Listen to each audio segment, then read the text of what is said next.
the DSPico. Whether you're just curious about this card or need help setting it up, I'm going to cover it all, so stick around. Let's go into the MonroeWorld. Hi everyone, Shane R. Monroe here. DSPico, maybe you've heard about it, but maybe not. This is the world's first open source DS and DSi Flashcart. So for those of you who really have, a stiffy for open source, this is really going to rub you right. Everything is open source. You can get in there and look at anything, the hardware, the software, and so you can literally do whatever you want. Now, there's a couple of interesting facets about this. Let's go look at the hardware first off. Here we go. So pretty much, again, everything's open source. You can get it. You can build your own. You can do all that good stuff. So you can download it, inspect it, improve it, all that good open source stuff. So yeah, it's all here and it's all available right in a repo. You can go get it. Now the firmware down here is the real special sauce. And because this thing lets you play DSi, there's probably a little bit of shenanigans going on in here, which is why they won't actually ship a version of this card with the firmware on it. They expect the user to do it. Yeah, well, that's probably why, because there's probably some law being skirted in here somewhere. But we're going to talk a little bit more about that. It also talks about how fast it is, it's more power efficient, yada, yada, yada. These are all the bullet points as to why you might be interested. Software, it's got this Pico launcher, there's themes and some other stuff. So it's kind of cool, but not really the sales pitch here. The sales pitch here is this will let you play DSi games on an unmodified DSi. Now, there's some stipulations around it, and we're going to tiptoe around them because we don't want the big N or anybody else coming after us. AliExpress is where you want to get this thing. Make sure you sign in first, or it's going to show up like as $1.95 or something. Once you sign in, it'll be a lot more expensive. So $12.17 is what it's going to cost you here at AliExpress. This is the exact seller I bought from. Link in the description below. So they tell you all about their particular release and that there's going to be some more colors available, blah, blah, blah. Injection molding case, the whole bit. So this isn't a 3D printed job. It looks pretty clean, and we're going to look at it together in just a minute. But this is where you want to order it from because they will flash the firmware on there for you. Now, I can't condone that because there might be something wrong with that. But I'm telling you, if you buy from this one, they'll probably do it for you.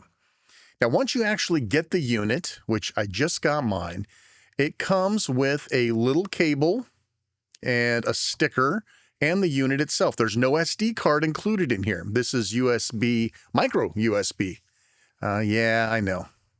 And a couple of stickers that you can put on the outside, whatever you like. I probably won't even put a sticker on it, but whatever. Here's the unit itself. It's clear. Pretty much has a spot for the sticker here on the front. I don't know. Like I said, I probably won't put a sticker on it. Who cares? And that's it. That's all that's in the box. Now let's take a good look at this guy. So this is the open source. It's got the stuff printed all over it. You know what you're getting. You know where it comes from. Standard DS size cartridge. It has a USB port here. And of course, a micro SD card slot. Now I put up to 64 gigs in there. I don't know how big it'll actually support, but 64 gigabytes is a lot of DS stuff. So yeah, I dig it. So I'm going to grab here my my DSi, the big guy. So the DS has plenty of flash cards out there, right? Ace card, R4, Cyclo DS, all names from the past. It's when you get into the DSi that you need a little something special. Now, there's nothing inserted in the game slot, according to this, and well, there's no micro SD card in there. I was just wondering if there was some sort of a menu or something before you dropped a card in there. And the answer is there's not. But here's my old Ace card that was set up as a 430-in-1. So I was thinking about just taking this card out and popping it in here and seeing if it would do anything. Now, you should probably realize the answer is no. But I mean, this is 8 gigabytes and there's 400 games on there. So you probably don't even need a 64 gigabyte card. But look at that. It's a click-in guy. It clicks into place. It's not one of those weird ones you just shove in there and it just kind of holds by friction. Now, here we go. That looks, well, kind of. Is that right? I don't know. Let's find out. No, that's not right. Okay, well, let's go ahead and make ourselves a flash card. The first thing you're going to need to do here is get a FAT32 GUI formatter. If your card is under 32 gigabytes, you can do it in Windows, format it in FAT32, but you probably have something bigger. In order to do that, you're going to need a tool. This is free, easy to get, well proven, well documented, pretty simple. Choose the card that you want to format. Please make sure it's the right one. This will happily reformat your C drive if you let it. So make sure it's the right one. Now, you could change the allocation units. I wouldn't. But if you wanted to be a little more succinct with your storage, you could do that, but let's not. Put a volume label on, quick format it, call it a day. So now you have a FAT32 formatted, in my case, a 64 gigabyte card, and we are good to go. Now, I'm going to give you my setup pack. This is a pain because, you know, they don't make this easy. There's nothing illegal about what I'm sending you here. This is the Pico Loader, pre-configured, ready to roll with no problems. I had troubles. Everyone I know's had troubles getting this thing set up. I'm doing you a solid by giving you a package that is ready to roll, that I know is good, that has everything you need to get started. Well, almost everything. The legal stuff, anyway. There you go. So you can see all the folders and files are here. You're going to drag that over to your SD card. Take a moment or two to copy. There's not much there. There you go. Now you've got everything to go, except let's talk about this for a minute. If you don't have file extensions turned on, I hate using File Manager, but I don't have Directory Opus installed on this. Turn on your file extensions, and you'll see there's two text files, .rom, .txt. These are copyrighted files, folks. I can't give them to you. But I will tell you that these are the file names and the MD5 hash checks if you want to go and find them yourself. I cannot provide them. Please don't ask me to provide them. These are where this system treads into illegalities. But if you find those, replace those files, you know, not text, but just .roms, put them in there, and you're good to go. Now, what does that mean if you don't do that? Well, DS games will work. Unencrypted DS games will work. We're going to copy some over here. But encrypted DS games and DSi games cannot be played without having those two ROM files there. And again, I can't provide them to you. They're copyright. You're best dumping them from your own Nintendo DS. It'd be as legal as humanly possible. So I've got a whole bunch of standard Nintendo DS games. These are all regular DS, no DSi, no DSiWare, nothing crazy. You'll also notice there's nothing Nintendo in here. That's by design. So Dragon's Lair, Soul Bubbles, a bunch of Touchmaster games. I'll be happy as a pig in crap, I'll tell you. All right. So again, if you have these files here, especially the DSi one, then you'll be able to play DSi games. If you don't, then you can't. But I'm going to put a DSi game on here. Pinball Pulse, The Ancients Beckon. That's one of my favorite DSiWare games. Let's see what happens. Now that we've built ourselves a card, we have our DSPico ready to roll. I think it's time for us to actually see the thing working. Here we go. All right, so you power up. You're going to see a flashing black screen. That means you know that the firmware's done. Okay, there we go. Perfect. Now we have a very simple, basic sort of file manager. Inside the games folder, you'll see all my games. Right? It's just that simple. And there is the DSiWare game, the Pinball Pulse. Let's see what happens if you try to run it. The answer is nothing. Right? DSiWare is encrypted. It's illegal to decrypt encrypted stuff, yada, yada, yada. So we're not going to do it here. We're not going to show you how to do it here. But suffice to say, if you do have that file in place, it will work fine.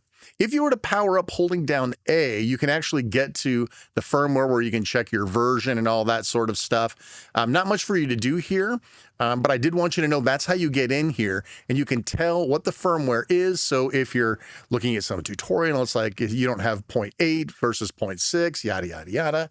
So yeah, I just wanted you to be able to see what was going on in there. We're not going to worry too much about it. You probably don't have to be in there. As long as you've got it, you're good to go. And I'm not going to show you how to flash the firmware because that's probably somehow illegal too. So, all right, so here we go. Here's a standard DS game, and you can see that it works just fine. This is Dragon's Lair. This is the Destinier copy. I worked with United Coders on their version of it, but they lost the license or something, which is too bad. So Code Mystics picked it up. All right, there you go. I was going to find the volume and actually play this out loud, but then I realized, you know, maybe the audio would get me a copyright hit, so I didn't do that either. Trying to be real careful with this one, folks, if you hadn't figured it out by the long introduction that I had to put on here, just to make sure people understand I'm on the up and up here. So all you have to do is tap the power button and you get right back to the menu. It's that easy, man. I mean, this is literally like no nonsense. It's not a touch screen. Now you can change how you display, your layout, your sorting. This is very simplex. There are themes you can put on here, and there's a couple other things you can do as well, but it's simple, it's easy, and that's the way it's supposed to be. So we will take that at face value. All right, now I'm going to send you over to another site here. This is called Pico Cover. And this, again, open source. It's right here in GitHub. You're going to go over to the releases and download the latest version for Windows, providing you're on Windows, of course. And this tool is going to help you gather some media to make your Pico look better. Okay, yeah.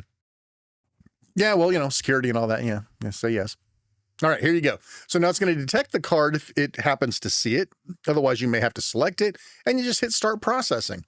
It looks at all of your games, and it goes and it grabs box art for them without you having to do anything. And so that jazzes up your display a little bit. You can see all the boxes that it got. It even says that it skipped one.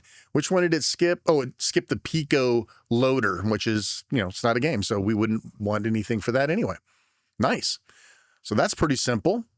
And then if you look into your covers folder here under the Pico folder, you'll see all of the bitmaps in here that we downloaded. If you're just curious what they look like, or maybe you want to replace them with something cool, like a screenshot, who knows?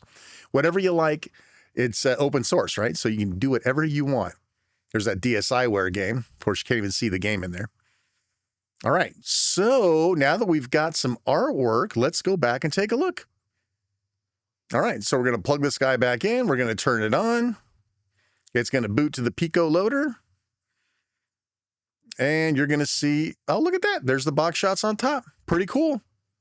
Well, listen, this is pretty much all you really need to know about this thing. Get it up and running, do a couple things. I hope you enjoyed this. If you did, of course, like, subscribe, hit the bell.